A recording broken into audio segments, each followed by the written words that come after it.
We'll put the statue of Zephyr Cochrane here on. That's awesome. That's awesome. These are all little artifacts from the history, but I remember that because that was such a great scene for you. I was like,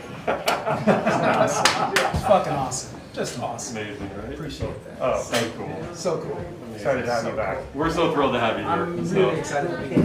This is great. It's great. It's the Solar Wine Sci-Fi Podcast. Hello and welcome to this week's Solo One Sci-Fi Podcast.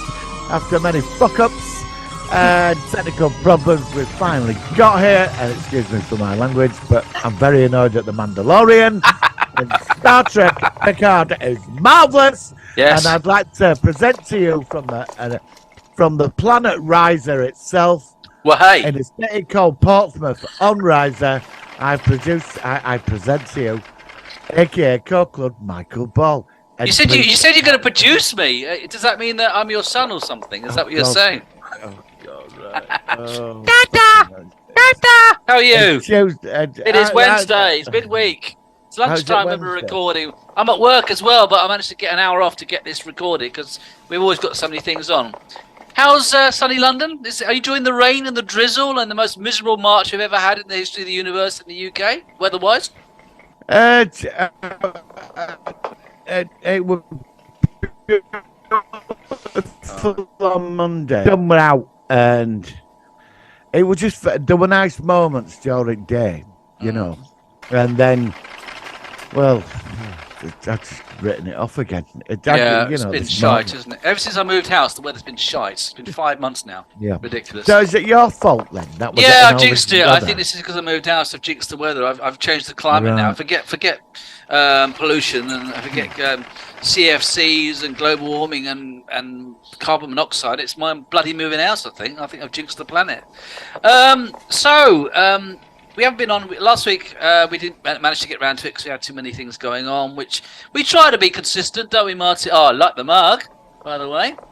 That's really good. Yes, and if you go to our website, you can purchase these at We should do it. Seriously, $24.99. I'd love to sell those. I think they're really They're good. fantastic. What Yeah. a design. I'd just like to thank you for Michael for designing this amazing cup. Thank you. No, it turned out And- really good actually, but thank you. I'm really pleased with it. It was really cool. And I'd just like to say that if you go to our website, they're $24.99. And you also, if you pay Michael either I or a tenner, we'll have a drink out of it. Yeah. Oh yeah. I've got a super. Yeah. Oh God. I'm not saying a certain channel, but oh my God, the other week, this certain channel member was completely pissed, and he was slurring his words after a £20 super chats for a shot of whiskey. Best job in the No. world, that is. Oh my God. What, Honestly. the other week, yeah? Yeah. I'm not saying the channel though. I But you know must what I'm talking about. what happened? Like, what Well, was it that bad?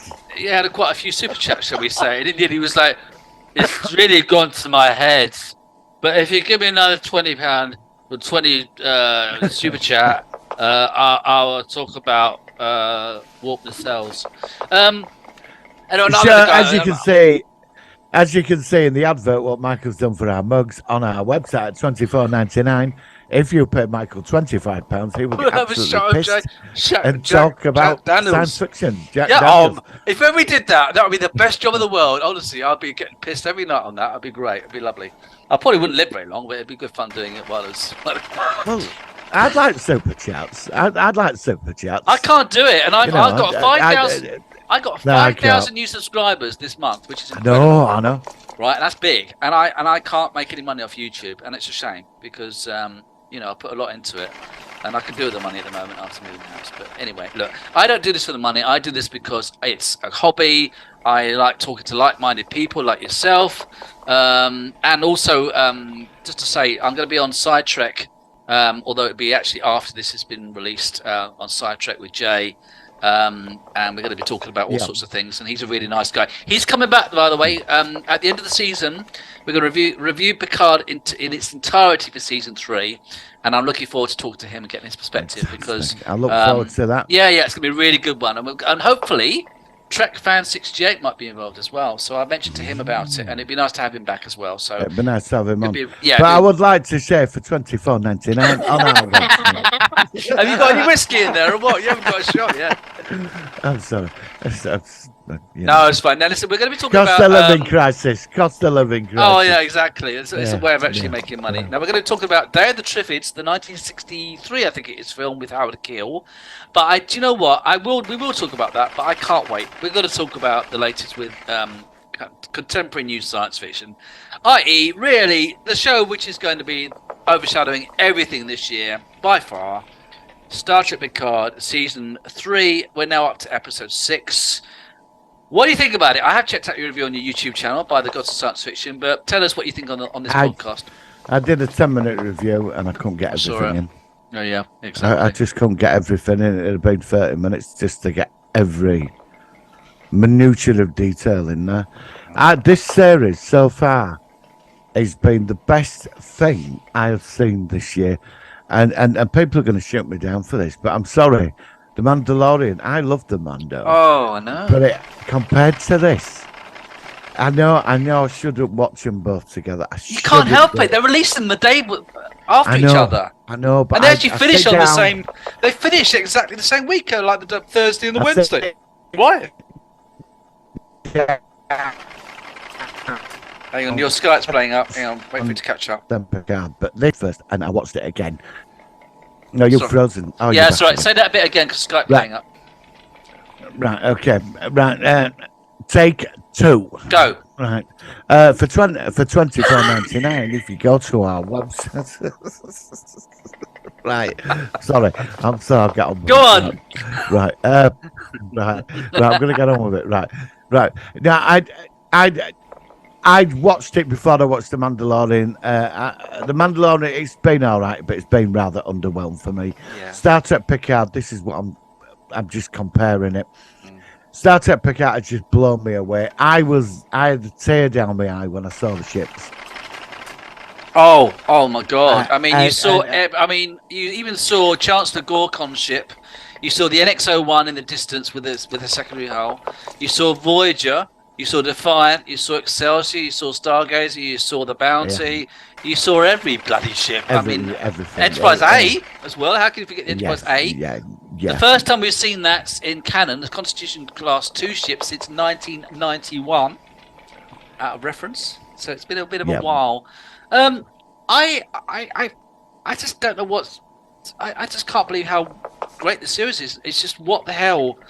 How is it that they made so many fuck-ups with Discovery in the early, and it's still got a lot of problems, to suddenly come along, get Terry Matalas, who I have to admit I wasn't aware of him before this season. I know he did some work on season 2, the early episode, which was actually quite good. And I know he's on 12 Monkeys, which I am going to check out, by the way. I've seen 12 Monkeys. I've seen that. Is it good? It's an intense. It's one of them intelligent movies. It's very good. No, this is the TV series. I mean, not the movie. I've not seen the TV series. I've seen the TV. I've seen the movie. The movie's quite good, but I'm going to see the TV series. Now, it's good, I'll let you know if it's well. Okay. Okay. But going back to what I'm saying, this is just the best thing since the Rick Berman era of Star Trek, since 2005, easily. And that was a high bar for me because I loved the whole Berman era from 1987 to 2005. That was my definitive Star Trek era. You know, all the series, they all have pros and cons, but I loved all of them. This, Picard season 3, is like season 8 of The Next Generation, or like a extended movie after Nemesis, which is better than Nemesis. It has got everything. It has got great characters. It's got humor. It's got great special effects. It's got the continuity. It's got. I mean, I can't fault it. It's just so good. I can't understand. It's like the build up to. I remember seeing the adverts for Picard, the first season. I was like so excited. Yeah, I was. Yeah, and I was. And I watched it. It was so underwhelming. And then we got the second trailer for season 2. John Delancey came. Edge of my seat. I thought finally we're getting back. Yep. So something I can relate fully with. Wasted opportunity on that. It was wasted. Wasted. It was pointless. Yeah. Plot holes all over the place. None of it made any sense really. It was cheap. And then we got season 3, and I was sort of skeptical. I thought I'll give it 5 episodes. If it starts turning, I remember you saying that. Me and that are finished. That's it. It's over. We're getting divorced. Not over now, though, is it? I'm gonna get divorced from Star Trek. You're gonna have a And second marriage after this episode. we got remarried on episode remarried. 6. Yeah. And when I got remarried to Star Trek again on episode 6, I was blown away. Just this, I mean, all of it, and what they're doing is beautiful, because we all thought Law was going to be the thing stolen from Dayston, and then they blew us out of the water with that one.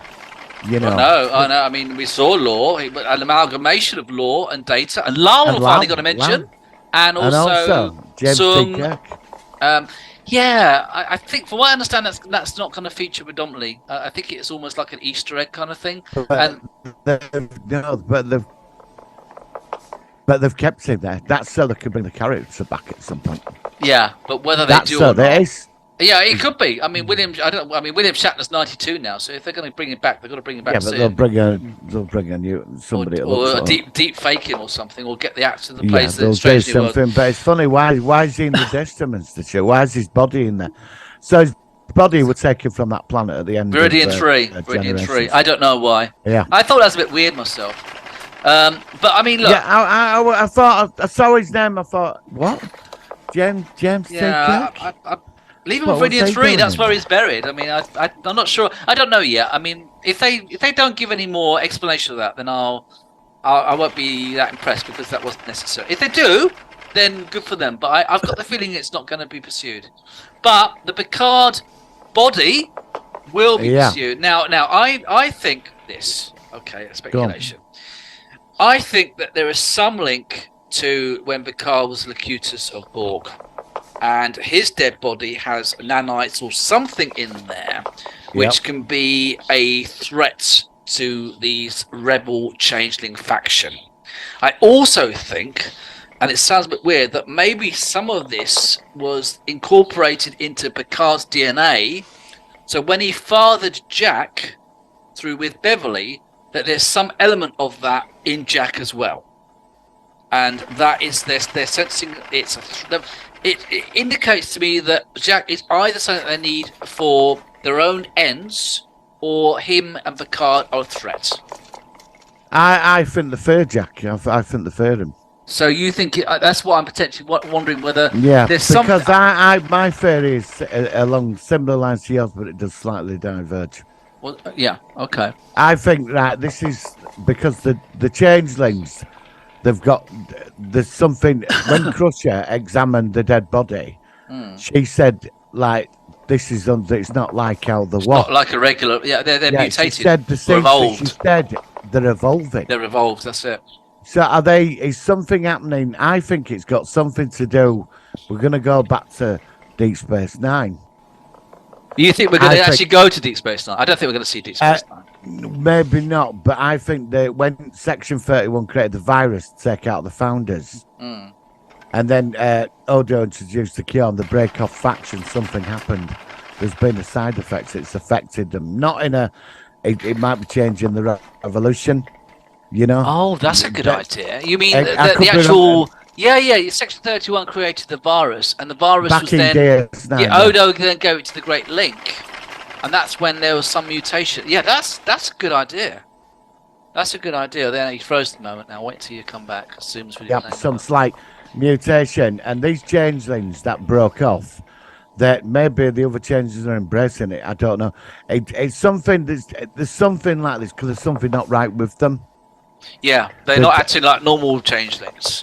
Who are the henchmen with Vadik? I think they're Jem'Hadar. They don't look like Jem'Hadar. They look like they're wearing masks. Well, they're covered up, aren't they? But why are they covered up? Yeah, but that's the... I don't know. Maybe, I don't know. Maybe there's something wrong. I mean, you sent me something about Wayum this week. Now, I've heard, apparently Terry Metal... Now, basically, Will Wheaton on that Paramount Plus show that he presents... And he's very irritating, actually. He's really over the top when he gets, "Hi, I'm Will Wheaton. That was a great episode. Did you see that?" I just shut the fuck up. And just honestly, he's so over the top. It's like he's got a I don't know, solid screwdriver up his ass or something. And it's just way too over the top. But he said that next week they've got a guest on there which they can't show because it's a big spoiler. and somebody said that they had a picture of somebody with a black out silhouette folding their arms, and someone said that the way that he's holding his arms, he reminded him of Jeffrey Combs. I personally think Jeffrey Combs could be in it because he's been in that Lower Decks as a voice. He's still active, and he's such a good actor. I'd love Jeffrey Combs to return. But then Terry Matalis downplayed it a bit, said it's not such a big thing. So, I don't know. I'd like to see Wayne back then, because that'll give... The episode's called Dominion. So if it's called Dominion, doesn't that actually sort of like indicate that it's going to be specifically about the Dominion rather than just the changes? I mean, the other question is, if these evolved changelings have took over sections of the Federation, I mean, this has obviously been going on for a while for them to establish it's brewing this. up, yeah. So where's Section 31 in all this? Surely they would have been aware of all this. I mean, they're like the dark underbelly of the Federation. Where are them in this? I was going to say... their job is to protect from this type of stuff. Where are they? I mean, we couldn't get Sloane back because Sloane died at the end of DS9. I'd love to see Sloane back. Yeah, but it's still... I mean, Section 31 has been mentioned in this season. Yeah, it has been mentioned, yeah. I mean, we could see them in some aspect. It could be. So Section 31 is still very prevalent. Don't forget, Sloane is only one of many operatives. Of course he is, yeah. He's not just he's just one of the factions of it, yeah. Exactly. And somewhere there is a core where orders are given through certain channels to operatives. But I don't know. I mean, I'm surprised. Maybe they've infiltrated them. I don't know. But there's something going on. I don't understand. The Jack Crusher thing, I think they've covered it very well. Mm-hmm. But I think they fear him. So is there another force trying to come back through Jack because of the visions he has? I don't know. He took out 4 changelings in about a minute. You or I couldn't do that. Even a Starfleet officer could not do that. He took out 4 changelings. It was almost like a genetically engineered kind of response. It was like we have seen that before where somebody's reacted like that through instinct and they didn't know why. Now I'm trying to think whether that was Star Trek or a different genre, but I've seen that's familiar where something that's reacted through I think instinct. It's been done in Star Trek, yeah. But where is it? Where is it from? Because now we're talking about it, that's familiar. Don't know. Oh. But what's the like you said about if Picard's got these Bogdanites, so 7 of 9. I wondered about that. I was talking. She'd be more important than him. Yeah, but maybe because he was Locutus, a specific. Well, I don't know. But there's something. I think. Well, there's something. They fear Jack Crusher because if he was important to them, but yet again they need him for Frontier Day to unleash something. He's the key to Frontier Day. So what do you think? They're gonna. I think they're gonna destroy the entire Federation fleet. I don't know. Do you think it's gonna be that big?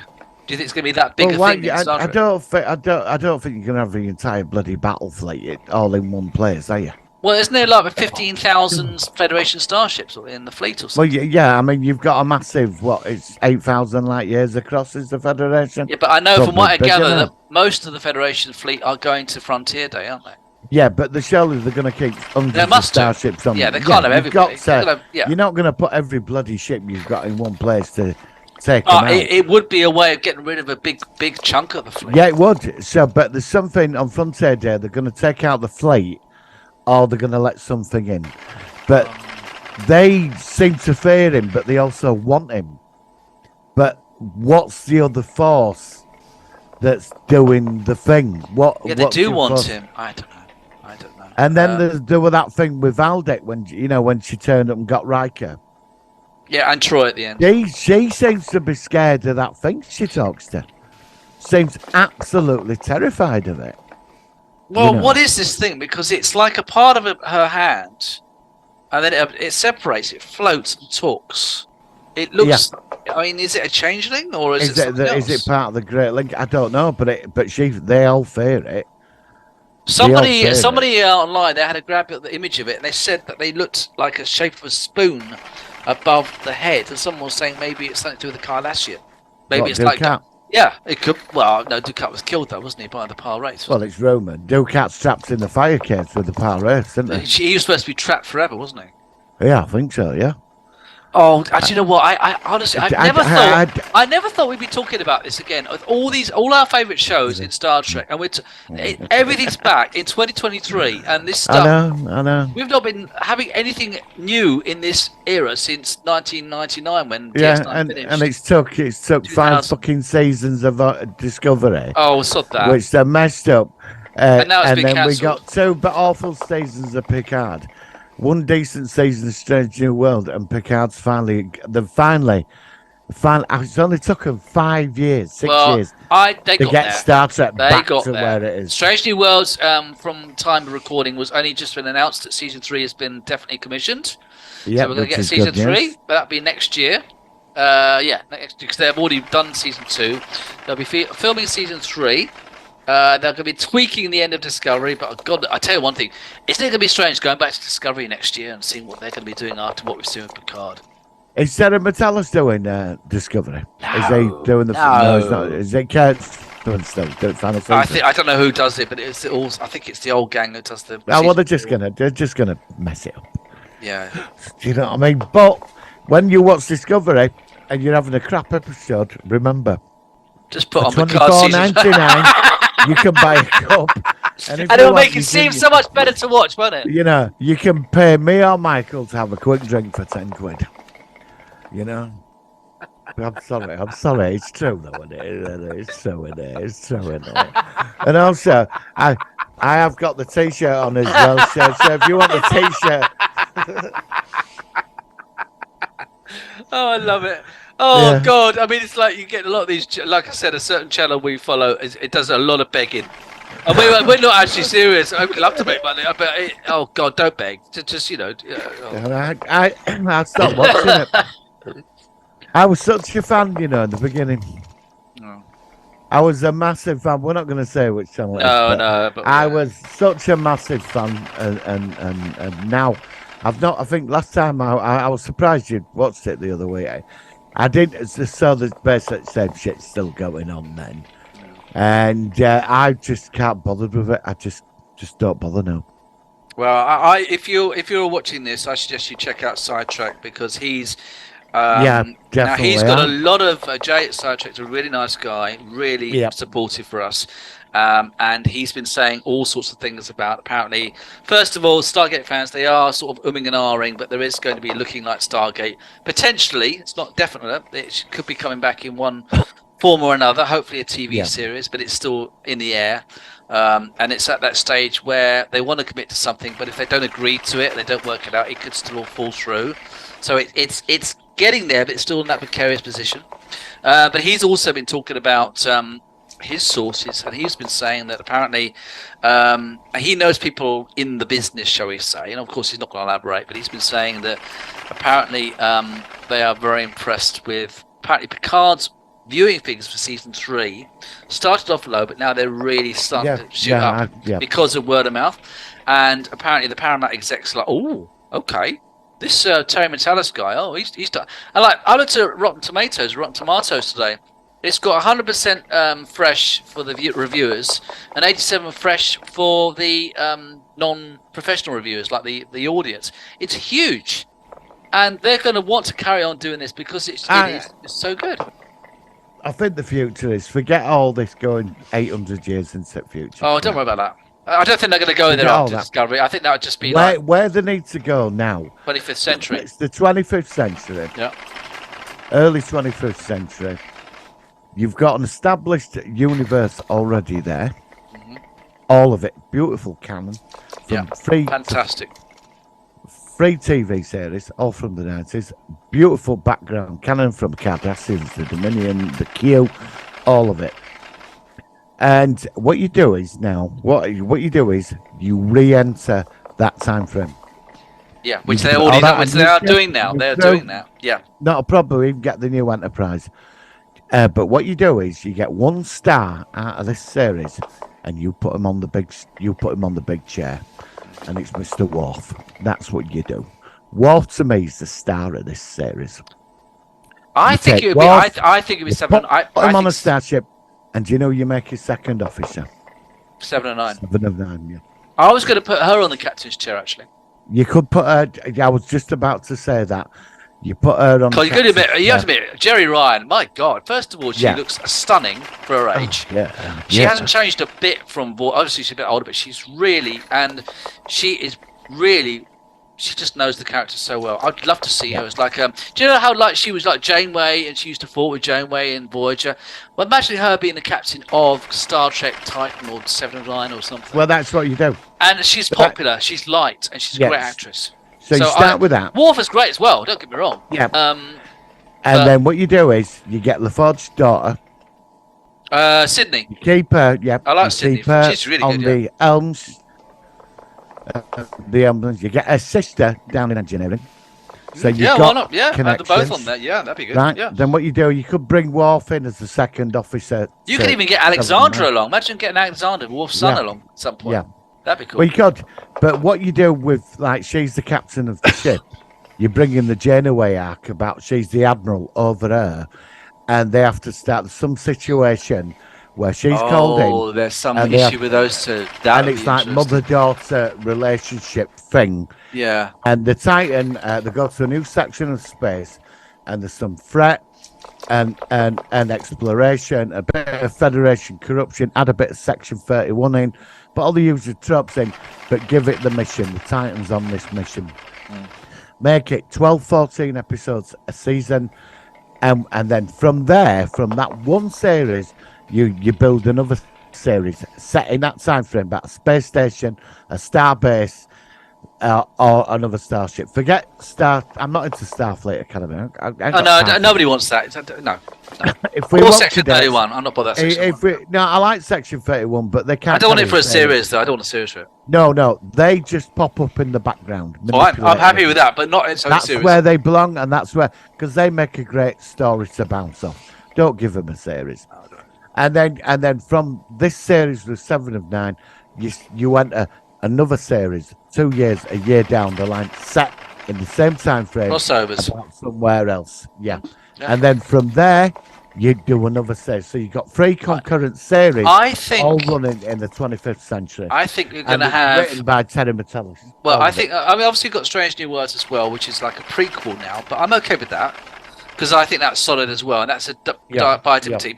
Just forget bloody Discovery. It really hasn't been good. So I just feel sorry for that series, because it did try, it just never worked out. Well, no, but they've got the answer. This is because, like, I was reading up about Picard. I checked into that. The ratings were bad when it first started, the 3rd season. It was quite low.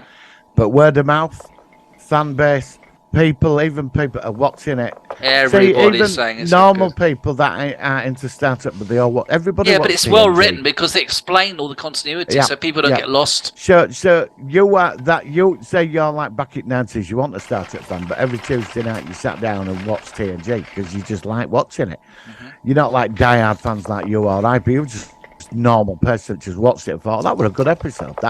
It's got me thinking. That's it. A lot of them people have returned to this now. I'm not surprised. And do you know why? Because they're going, I remember that 25 years ago. I remember that. Yeah. And what they've done in this, it was so beautiful. It was so beautiful to make the main antagonist. Because the other thing, right? Bringing the founders in as the baddies was fantastic. It was genius. I never thought they'd do that. Because you and I were going on about, where's the bloody Dominion? This is what we had talked about this before. And this went over a year, way before this. We used to go on, I want to know what's going on with the Dominion. So they brought in the Dominion now. And think about the other thing. When the Dominion War was going on back in the 90s, because I watched the Dominion War arc over at weekend. Oh, did you? Oh, nice one. Oh, the 10-part story. Well, the last episode at the end. Yeah. And like, we're bringing this back. It's like the whole founders thing. It's opening the door. We're finding out what the episode's called Dominion. We're going to find out everything this week about what the Dominion's been going, and it's sheer genius. And this opens the door back to that universe, back to that time frame. And all it does well is it reinforces the other series. And you'll watch it. Whoa! Now we know this happened, and now we know that, and it just enhances everything. You can't go wrong. Yeah, but in the this other direction. thing is, it was all Cisco during the Dominion War. Don't forget the Enterprise. Picard was in the Dominion War. They mentioned the Dominion War in Yeah, Insurrection. in the books when I read the TNG Dominion War book, he was at the Battle of Beta Z. He liberated. Oh, Beta really? Z. I didn't know that. Okay. But if that's canon, we don't know because it's in the book. Yeah, but this is proper canon, So Yeah, this is so Picard. Now we're getting TNG meet the Dominion. Do you know what I mean? Because they all seem to know about the Dominion and Crusher and changelings and all this. They're all quite aware. So we're going to find out this week what were Picard doing during the Dominion War. We're going to get some answers. This is beautiful. This is what we want. We went on about all this a year ago. I think this is. I might actually say, since we've been doing this podcast, I think this is the thing I've been the most excited about seeing. Yeah. Since I've known you. Out of everything. Since I've known you. Seriously, it's that good. It's that good. Yeah. So look, we're going to go into a movie focus a minute. So I've got 5 minutes before we've got to reset our thing. Quickly, Mandalorian. It's really underwhelming, isn't it? Should we just quickly mention this because I've really been underwhelmed by it. It's. I don't know whether I'd feel like this if Picard had finished or it was before Picard, and we talk about it. But I've just not really been into it at all. And you're frozen at the second. Are you there? Hang on a second. I love Skype. It's great, isn't it? Zoom rather. You're frozen out. That's all right. It's fine. I'm back. Okay. All right. Now say that again about. So basically, what do you think about Mandalorian then? It's been disappointing. No, it's been sort of enjoyable. Each episode's getting better. I mean, I was a bit underwhelmed with first one. Second one sort of picked up, and last week, it were all right.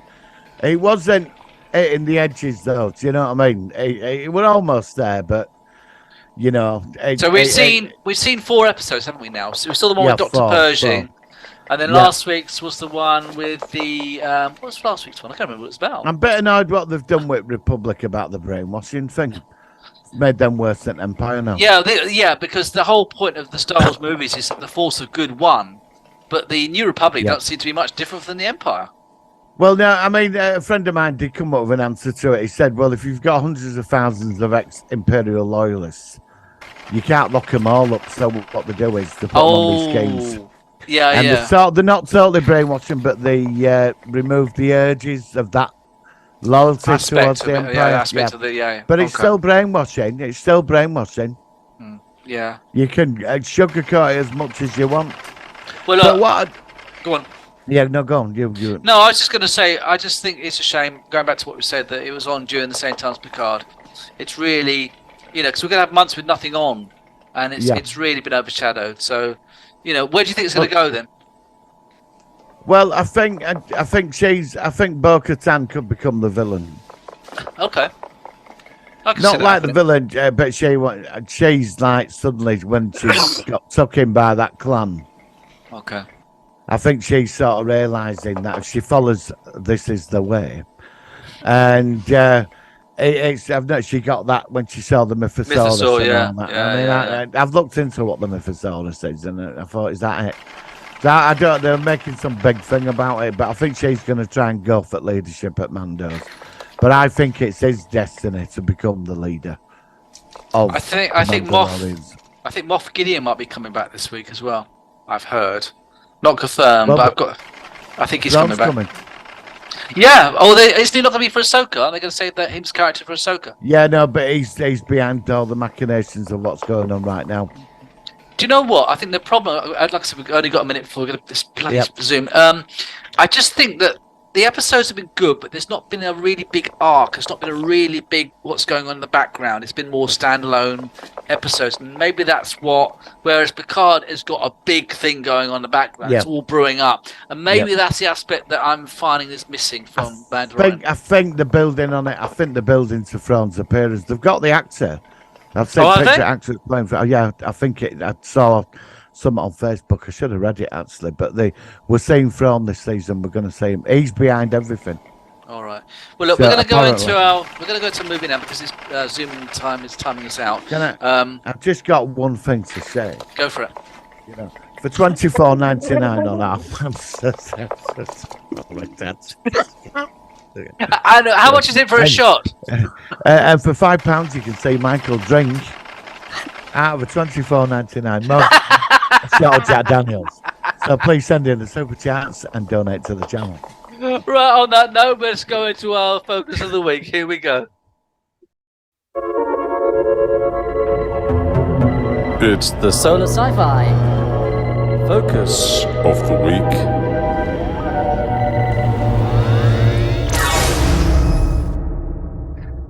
Right, and we're back. We're going to be reviewing a film which I think was made in 1963. I think I saw it when I was quite young. Although I might have seen the BBC version before I saw this version. It stars Howard Keel.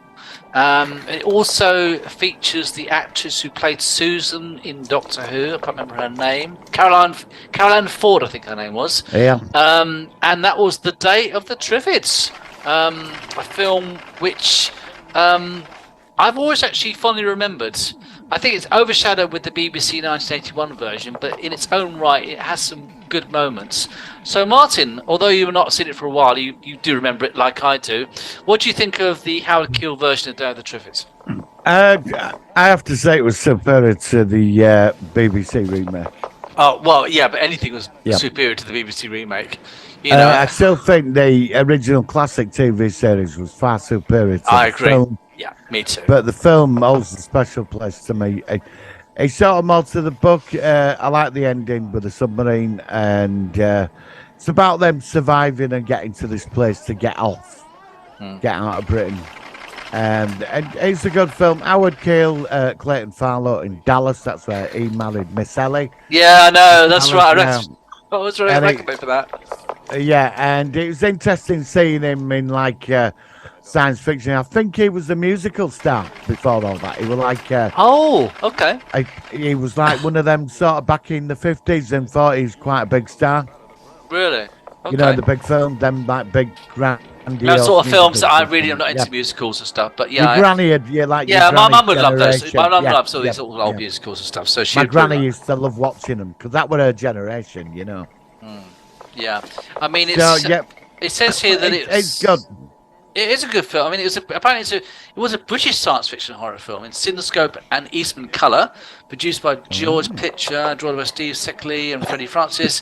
Howard Keel, Nicola Moray star. It says it's loosely based on the 1951 novel, because it was different from other versions. Because, of course, one aspect which I thought was interesting is that it actually had two separate story elements, which were sort of entwined. It had the Howard Keel familiar original story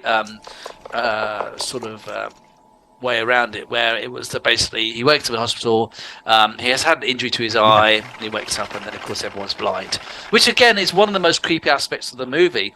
I don't know about you, but the 81 version, actually, one of the main fears of that was not the Triffids at all. It was the fact that everybody, or almost everybody, wakes up one morning and they can't see. And that was the chaos which ensued from this huge new thing. And I think, quite frankly, not so much the movie, but the other versions, not the recent one, which is awful, but it was more about how society would change when one of their main senses has gone. And I think that's what made it really creepy. This version, though, has some very creepy scenes with blind people. It had a train that ran into a railway station because the train driver couldn't see the platform to stop, which I thought was really quite scary. It also had another very scary scene with people on an airplane, and the pilots are sort of like calling and saying, "Please help us down, please help us down," and they can't see, so they can't land, and they crash into a naval base actually in the end. But I just think that the whole idea of it was very clever. I mean, like I said, this film, the 81 version didn't do this. The 81 version actually ended up near me. They actually went to the Isle of Wight. But this version, they went to Europe. Now, I can't remember exactly why they went to Europe. Why did they go to Europe? Because I remember the scene when she says to him, "Where's the Americans? Are they coming to save us?" Oh, don't they hear about an American and submarine or something which was submerged and they picking them up at a can't? certain part. That's of what it Britain, is, yeah. because they weren't there for the actual night of the meteor shower. Yeah, And that's why they're going there. There was some. That's right. There was a broadcast, wasn't there? yeah. So I mean, how do you feel about it now? Do you think it still stands up? It's still a relatively good movie. Or? I think the Triffid, the concept of the Triffid is great, and I do agree with you. It's making the human race extremely vulnerable because all them people are just cannon fodder for Triffids. Yeah. Total cannon fodder, because when we have our sight and vision, they're not a threat to us. They're contained. Exactly, but if we can't actually see them, we can even deal with sting when the sting. They're contained. I like the thing that they've been created for fuel, like like a new. it was well in the 81 version. It was actually a genetically modified plant for creating fuel, wasn't it? It was a new sort of very non-pollutant, very good energy source or something, a fuel source or something. I think in the film they found it, didn't they find it in Amazon or something? It were moving about and they started breeding them, didn't they? Yeah, I can't remember. I think so. We did the book at school, and from what I'm trying to remember, I think it might have come from South America. Each version's obviously different. Yeah, they're all slightly different. But what the thing is about the Triffids, it shows all of it, even this film. There is terrifying moments because, like, number one, if you're blind, you're screwed. You're gonna if someone else is gonna get you, they're gonna get you, and that's what makes them scary because you can't see them. They move very slowly and they just kill you, and that's it.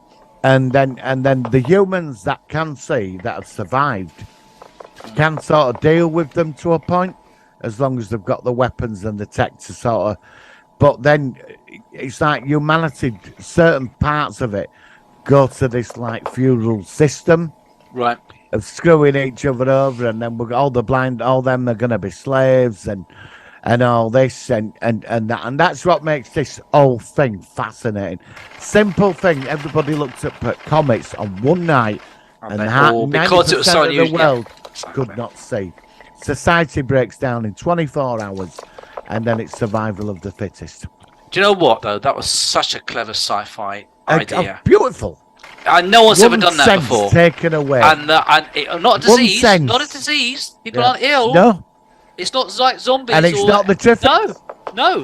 That is They're what gives this story Triffids. such strength. No, yeah, the Triffids are just there. They're used in whatever version we're using. There are different versions. Some say they're from space. Some say it was. But they're whatever it is, they're there and they're taking advantage of the using them. situation. Yeah, they're taking advantage of the situation. They're survival of their space. They're not. Well, they say they're intelligent as well. Because I remember they said they communicate with each other through like language. The clicking sounds, isn't it? Yeah, yeah. But the thing is, we're like the dominant species on this planet in the film, and the series. And one night, it's not the Triffids out. The Triffids, the beautiful thing of the Triffids are not the villains. They're not evil. They're not good. They're just doing what to do to survive. They don't think like as anything in nature would. Yeah, we're the ones with the base nature. We're the ones that set up feudal little kingdoms and all this, and not thinking about the bigger picture, and that's what happens. That's what and the strength. Triffids are just there. Yeah. They're not the story. It's you take one sense away from people, and everything collapsed overnight. Everything, and it's about survival. And you've got all them people that are blind. You've got to leave them behind. Because you have one advantage, you can see, and you can. It's not they're not the threat. It's the you've got to survive the Triffids. The Triffids are not some malevolent alien. No, they're more animals. They're just carnivorous, moving animals. They're plants, but they're just doing what in nature. In nature, yeah, exactly. They move around and they kill the prey and eat whatever. And as anything nature would do. You have to consume off another form of life, whether it's plant or meat, to survive. But the ones that are screwing each other over and trying to set up their own little empires and trying to survive instead of working out. No, it's like humans are like the disease, aren't they, on the planet Earth kind of thing. Yeah, You know, I the- do think that often, the way that in nature has an equilibrium with Earth, It does, and it works it does. off well. We fuck it up, and we're Yeah, doing it yeah, all the time. totally. And one sense were taken away, and the Triffids became the dominant form of life on this planet. One set, except the human survivors, which at some point would obviously take the planet back Yeah, through. But they don't think like that. The human survivors, they set up their own little villages and start bossing each other about, and that's what I love about that's what I love about the Triffids. I love that about the film. You know, there is hope in the film. There is hope that there seems to be some decent people who've got together somewhere in Europe to start taking the planet back. The submarine picks them up, and you could have made an amazing sequel to that film. well, it's interesting You because know. I used to do a podcast with a friend of mine who's predominantly blind, who's born blind, Yeah, and I worked with him for about 7 years on and off, and you know we went our separate ways eventually. But I learned so much from a person with this disability, how they've learnt to survive, they've learnt to get advantage over sighted people in some ways in respect of learning different aspects. And what I liked about him was that, like, for instance, music was such an important factor for him because you don't see. So hearing is, you know, the sense that you haven't got. The other senses will probably be even sort of enhanced. So I think it's interesting from the perspective. It was very clever in the actual TV version. There was a scene in the BBC version in episode 2 where you see a blind man with a white stick going along. Yep. And of course, now he will be in an unusual position where he will now have a lot of advantage over sighted people who have not had that disability before. Well, that's it. Think about it. So clever. When you like read Braille and your your other 4 senses, like your hearing gets increased and all this, they're going to survive because. But imagine happening to you in 24 hours. Well, yeah, exactly. I mean, that's the adjustment time. Yeah. Well, it takes years to adjust. Of course, it does. It takes many years to there's learn. millions of people. 80-90% of the population of the planet, they're all like that. Yep. And they're all going to die out. They're all going to, everyone. Well, they won't be able to feed themselves. They won't be able to look out. They'll just starve to death because they won't be able to find food. But them that have been disciplined and that they will survive, and them that can see. But then you've got the Triffid factor. But again, I go back. The Triffids aren't the villains. No, they are fascinating. They are interesting. They're not the villains. Exactly. Most people don't realise that the actual film is about losing a disability. It's not really about the Triffids at all. The Triffids are just more of like an icon of the actual story. They're not the actual, although they. Well, they're like a foil. What's the word? Foil, where you bounce off them. We're the villains. It's us who are the villains. That's what I love about that. So clever. So clever. Brilliant film. Yeah, the 1950s film we got. You know, and 1960s, it's superior to the remake, which I watched the 2-parter. That was just ridiculous. Well, the 81 version is the definitive version for me. Oh, that's defining. I think the other one was done in 2009, and it was absolute shite. I got excited about that. It was shit. Just like War of the Worlds, BBC, another BBC fuck up again. Like Sorry, I'm going to start getting annoyed because every time I think about the BBC. Can I just say? I think we did a live show, didn't we? After War of the Worlds. We did something about early shows. I think we did. Yeah, we did. Episode 2. We went on about 10 o'clock Sunday night for an hour, didn't we? Again? We were ranting about it, weren't we? I remember episode 1. Yeah. For about a year, we kept going on about it. We were so excited because it kept getting put back, didn't it? Got it right. Yeah, it was. Yeah. Then we got there. And it's like, what? I remember I came on with you about 10 o'clock, and we're like, "Well, what the bloody hell?" We're like, trying to even find something to defend it. You know, by episode 4, it would just. I think it was only 3 parts. How many parts was it? I can't remember. It's not written off. I think it was 3 episodes. I think it was a 4-part, wasn't it? I can't remember. Or was it 3? I might be 3. Yeah. It was shite, and so was the Triffids. Well, you can buy it. You can buy it on DVD for £1. I've seen it in CEX for I tell you what, you can also buy. You can buy one of our lovely mugs here. One of these lovely mugs you can also buy, only for £25. Just contact me on Twitter and I'm just doing what you did. I've got my mug out now. We can talk like All shit. right. You beat me to it. I was going to do it, actually. You beat me to it, yeah. Fair enough. But it's just a shame that, like I said, because the 1960, some say it's 1962, others say it's 1963, but that area, it was a solid movie. And yes, of course, it's older now, but I still think it actually holds up quite well.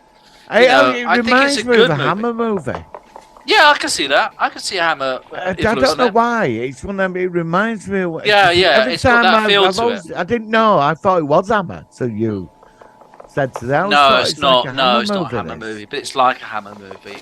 It's got that vibe to it. I don't know what it is. I need to watch some Hammer movies actually, because they make quite a few of them. I wouldn't mind checking some of those Have we out. reviewed any Hammer stuff? No. We haven't done any. No. We should do some Hammer movies, you know. I don't know the best ones to check out, really. You know, I mean, I uploaded a Vampire series. If you want, it's only 6 episodes. All right. And it's a shame it never got took. It's worth a look. It's British. Okay. About a secret organisation that hunts down vampires. Okay. It was a massive hit on Channel 4, but they never. It's usual. what made Idris Elba famous. Oh, okay. That's interesting. It's called Ultraviolet. Yeah. Brilliant. All right. I honestly do recommend you. I'd like to cover that. It was made in '98. It's very dark. Yeah. All right. Well, I like dark stuff. So you're going to enjoy this. All right. I'm off for Easter soon, so maybe I'll try and have a look over the Easter holidays or something. I can cast it from YouTube onto my TV and just do it that way. That'd be good.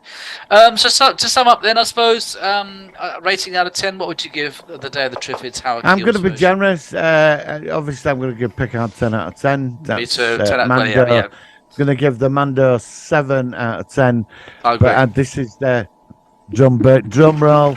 Day of the Triffids, Howard Keel, 1960, Clayton Farlow, Dallas. This week, I'm going to give you an 8. Hey, I will give And it for $24.99, you can. So here we've got this like, lovely mugs here. Yeah. Like, and I've super chat. I'll give it 7.5. 7.5, I think. Oh, surprise. 7, but why? Thought you'd have gone for an 8, actually. I don't know. I mean, we're both close. Because I like to be different. I didn't want to look like I was. Okay, that's fair enough. I like it. I think, to be honest with you, all right, my explanation why it's dropped a slight bit is only because I always go back to the BBC version, which to The me 1981 is TV if that one wasn't there, if they hadn't made the 81 version, then it would probably be about an 8.5. Right. For its originality. Yeah, I totally agree with that. That's the way I see it. So it's only because there's a better version. But the 2009 version, that's a 2. That's a 2 out of 10. We're never going to review that one. I totally agree. So that's why it dropped slightly totally more. agree. But yeah, if it had been on its own. But I mean, I'd like to see a proper blockbuster version of that. I'd love to see a new huge version of Day of the Triffids, or in like Steven Spielberg or something. It could be really good. It'd be really good. You could bring Triffids back, like in a world of The Last of Us, that type of setting. About a family trying Have you to seen The survive Last of Us yet? the night of the comment. No. I not really, yet. really recommend you check it out. It is absolutely. I'm watching it for the second time at the moment. I've already watched it once. Right. It's only 9 episodes, and it is absolutely fantastic. It is really, really good. It's not a long series, and I think you'll like it. It's very, very good, and I'd love to review that at some point with you in the future. So yeah, that was a really good show, a good film. I'm glad that you liked it. And like I said, it's really due. Not a BBC shit, not woke, not fucking cack BBC shite, which I'm sorry, I'm really off the BBC. I've written them off a long time. I'm really done with the BBC. They can't do fuck all, sorry. Yeah, it's just waste of money. A lot of it now. Get rid of it. Absolute Oh, well, don't get rid of it. I don't. But the need. Well, Doctor Who's the last thing, and I think I'm not sure what that's going to be like in season. It doesn't the look good. BBC's just been a fucking letdown for the last how many years? At least a decade. I don't know when they started to go down the pan, but they're really absolute shit. I don't watch it all. I absolute just don't shite. watch Exactly. it. Just haven't got time for it at all. No, I'm Just sorry. shite. I'd rather watch paint dry than watch half the BBC stuff that they make. Yeah. All right. So listen, I think it's time to wrap things up. Do you still want to review Capricorn 1 soon? Let's do that next week. Is that all right? Because then I can do Yeah. a graphic for next week. Because Yeah. technically it's not science fiction, It's but conspiracy movie. Yeah, but I'm gonna. I don't care. It's gonna be reviewed. Yeah, I love that film. I do just love too. it. I think it's really solid. Really Yeah. solid. So Yeah. I think we should give that a review. Yeah. All right, Martin. I think that's pretty much it. So we're looking forward with anticipation to Picard. We are looking forward to, with not quite so much anticipation, for The Mandalorian, episode 5, I think it is. But we'll be talking about that next week. So I'm going to finish off with now, Martin. You know, one of the best pop idols in the world, of course, is Vanilla Ice. Ice Ice Baby is a classic song. It's loved by the world. It is literally the song of the ages. Have you ever heard Ice Ice Matrix? No, but did Well, you you're ever going see to his hear it film now. he made? No. Well, this Ice Ice Baby, he made a film where he turns up in a town, this backwater town, on a motorbike, and he raps his way across the town and takes on the bully boys in the town. Yeah, he turns up on a motorbike, falls in love with this girl in the town called Daisy, and then he gets beaten up and he beats everybody up and he ice raps his way across the town, and at the end they all have a big dance off. And it flopped, it disappeared. I've only ever seen this trailer. I don't want to see Martin, it. honestly, And it's called Ice Ice Baby. can I just say, I can talk to Martin about anything, and he will have some story or something relevant to what I'm talking about and make it interesting. So, Martin, sorry. no, don't apologise. I'd like to apologise. I will get a life. I will get a life. But No way, I love it. I love it. for me to get a life, I do recommend you buy one of these mugs for $24.99. And I recommend that as well. And if These you are very donate good, $5, Yeah, I'm they're sure really Michael good. will have a Jack. Yeah, I'm sure I'll have a good solid swig of Jack Daniels. Yeah, I mean, do you want to review Ice Baby? We could do that at some point. We should do a drunk solo Yars. No, I'm not gonna say that, but yeah, exactly. We should do a pissed episode. That might be quite fun. Wearing loads of memorabilia of adverts, t-shirts and glasses and cups all And with what names. we'll do is, because we can't get these super chats, we'll have to have a swig every time we say a word or we say a character or something. Yeah. We've got an idea. All right, Martin, we're going to leave then Yep. with Ice Matrix. We'll be back next week with a Capricorn 1. Until then, live long and prosper. Yeah, live long and prosper. See you next week.